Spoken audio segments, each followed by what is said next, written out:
November 9th, 1939. 15 Oder hours. Café Bacchus on the Dutch-German border. The sky was a bruised gray, hanging low over the flat, damp fields of the Netherlands. The café stood exactly 5 meters from the invisible line that separated neutral Holland from Nazi Germany. It was a quiet, unassuming brick building, a place where truck drivers and border guards usually stopped for coffee and schnapps. A black Lincoln Zephyr, a luxury American car with British diplomatic plates, rolled slowly down the road from the Dutch side. Inside sat 2 British officers and a Dutch intelligence lieutenant. Captain Sigismund Payne Best was 54 years old, wearing a monocle, a tailored suit, and an air of unshakable aristocratic confidence. He was the head of the highly secret Z organization, a parallel intelligence network run by MI6. He had spent decades in Europe. He considered himself a master of the game. Major Richard Stevens was younger, fluent in German, impeccably dressed, the head of the Passport Control Office in The Hague, the traditional cover for the British Secret Intelligence Service SIS station chief. They were unarmed, except for the Dutch officer, Lieutenant Dirk Klopp, who carried a service revolver. They were not there to fight. They were there to negotiate the end of the war. For weeks, they had been in contact with a group of high-ranking German generals who claimed to represent a massive internal resistance movement. These generals wanted to overthrow Adolf Hitler. They wanted to stop the war before it turned into a slaughter. They wanted peace with Britain. Best and Stevens believed they were about to meet the leader of this coup. They believed they were moments away from changing history. They were wrong. They were not meeting German generals. They were driving straight into the open jaws of the Sicherheitsdienst SD, the intelligence arm of the SS. Waiting for them on the German side of the border, watching through binoculars, was not a disgruntled Wehrmacht general. It was Walter Schellenberg, 29 years old, a lawyer by training, a predator by nature. He was the protege of Reinhard Heydrich and the rising star of Nazi counterintelligence. Schellenberg had spent weeks constructing this trap. He had played the role of Major Sham, a conspirator. He had drunk tea with Best and Stevens. He had gained their trust. But today, the game was over. The night before, in Munich, a carpenter named Georg Elser had detonated a bomb in the Burgerbräu, missing Hitler by 13 minutes. Hitler was furious. Himmler was furious. They needed a scapegoat. They needed proof that the British Secret Service was behind the assassination attempt. Himmler had called Schellenberg that morning. The order was simple. Bring them in, by force if necessary. Violate the border. I don't care about international law. I want those men in Berlin tonight. As the Lincoln Zephyr pulled up to the café, Best turned off the engine. He looked at the German barrier. It was lifted. Everything looked normal. Then he saw a car revving its engine on the German side, a large open-top Mercedes. In the next 2 minutes, the British intelligence network in Western Europe would not just be defeated, it would be erased.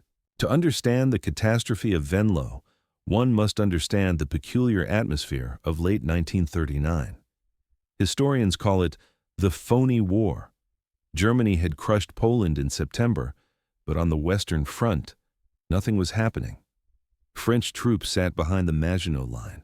British troops dug trenches in France. No one was shooting. In London, Prime Minister Neville Chamberlain still clung to a desperate hope. He believed that the German people did not want war. He believed that there were sensible men in the German military, the old Prussian aristocracy, who hated Hitler as much as he did. If the British could just reach these men, if they could offer them guarantees of a fair peace, maybe, just maybe, the Wehrmacht would depose the corporal from Austria. This political delusion filtered down to the intelligence services. The SIS was under immense pressure to find these good Germans. Sigismund Payne Best was the man for the job. He was an intelligence entrepreneur. He ran the Z organization, which operated independently of the main SIS station. He was a businessman, married to a Dutch woman, living in a grand house in The Hague. He played the violin, he collected art, he was the picture of the gentleman's spy. But Best had a flaw. He was arrogant. He believed he could read people perfectly. In September 1939, a German refugee named Dr. Franz Fischer approached the British network. He claimed to have contacts with dissatisfied Luftwaffe officers. Best took the bait. Meetings were arranged, at first, in obscure border towns. Then, the Germans sent an emissary, a man calling himself Hauptmann Scham. Scham was charming. He wore a monocle, just like Best. He spoke with the refined accent of the upper class.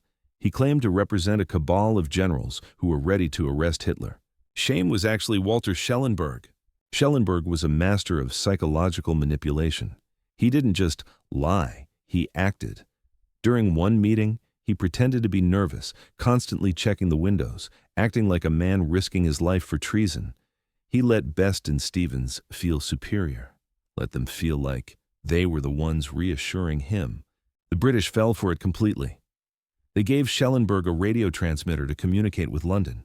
They exchanged codes. London was ecstatic. The Foreign Office drafted detailed terms for peace. They were willing to discuss the restoration of Austria and Czechoslovakia. They were negotiating with a ghost. By early November, Schellenberg felt the British were fully hooked, but he needed to close the net. He arranged a meeting at Café Bacchus for November 9th. He promised that the general leading the coup would be there personally to sign the agreement. Best and Stevens drove to the border with high spirits. They brought Lieutenant Dirk Klopp, a Dutch intelligence officer who went by the cover name Coppens. Klopp was there to ensure the Germans didn't try anything on Dutch soil and to facilitate the logistics. The presence of a Dutch officer was technically a violation of neutrality. The Netherlands was neutral. Its military was not supposed to be working with British spies. Best and Stevens knew this, but they ignored the risk. The prize was too big. As the Lincoln Zephyr idled in front of Café Bacchus at 15 Best looked out the window. "It seems quiet," he remarked. Suddenly, the Mercedes on the German side roared. It smashed through the flimsy wooden border barrier, splintering the wood. It was filled with SS commandos standing on the running boards, submachine guns raised. Best didn't have time to react. The Mercedes screeched to a halt right next to the Lincoln. "Hands up!" the SS men screamed. Lieutenant Klopp, the only man with a weapon, reacted with incredible bravery. He drew his service revolver. He fired through the side window of the Lincoln. He missed the commandos but shattered the windshield of the Mercedes. The SS opened fire. Bullets tore through the Lincoln.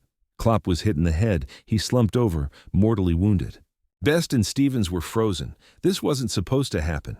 These were supposed to be gentlemanly generals who wanted peace. This was a gangster hit.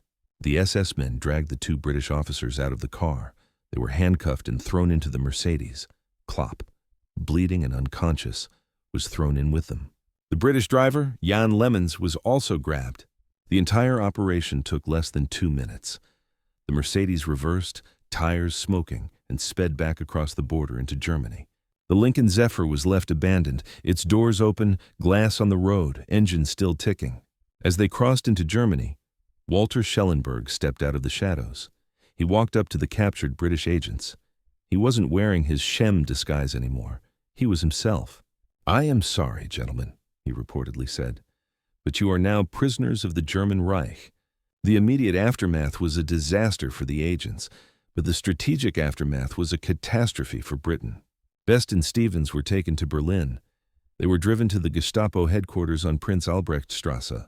The interrogation began immediately. It is important to understand that in 1939, the Gestapo did not need to use torture on these men.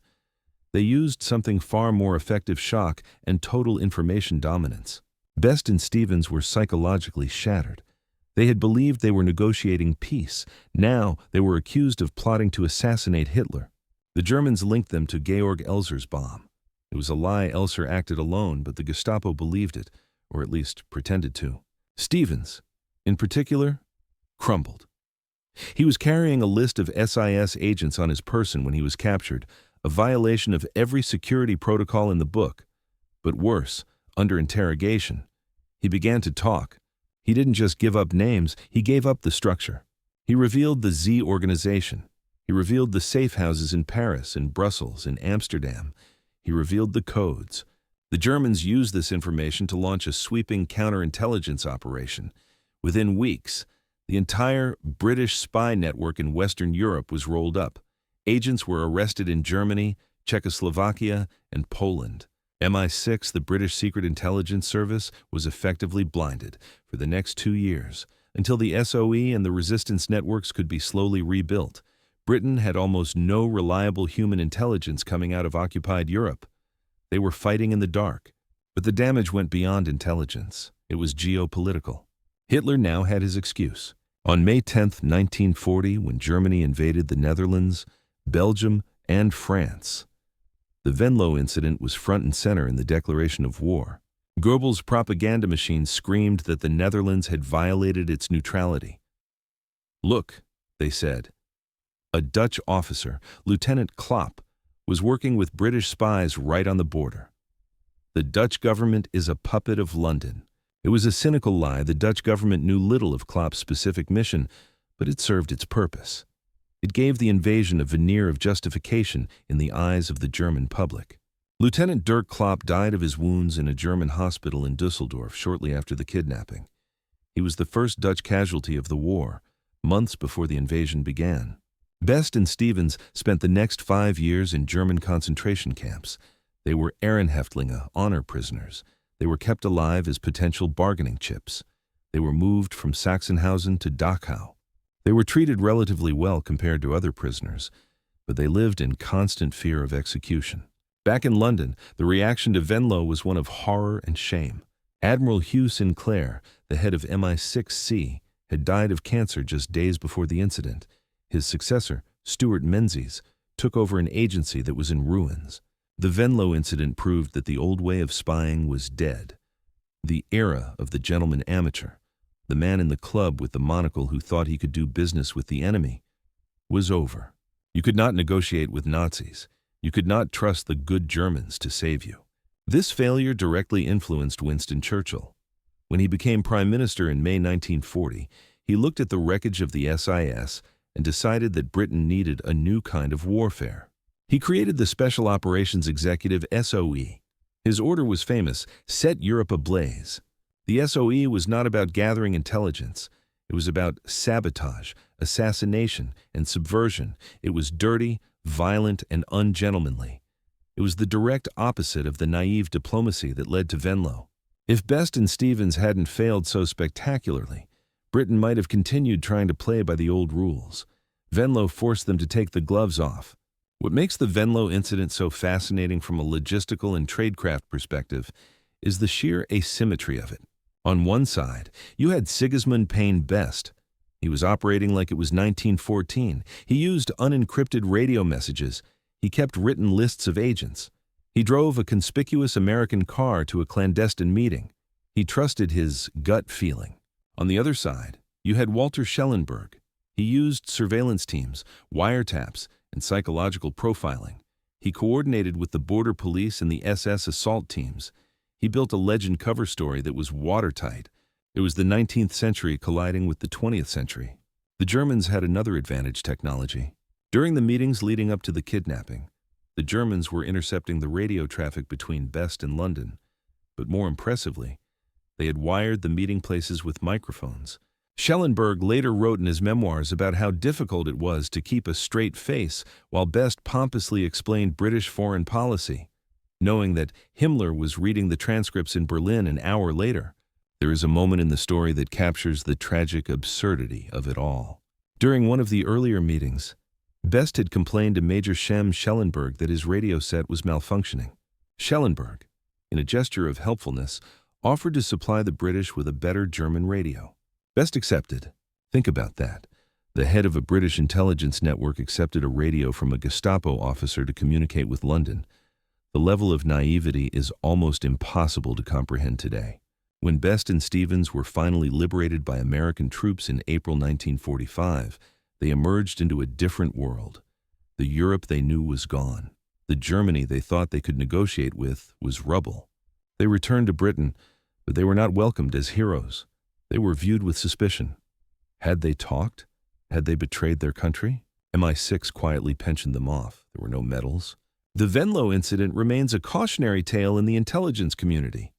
It is the textbook example of confirmation bias.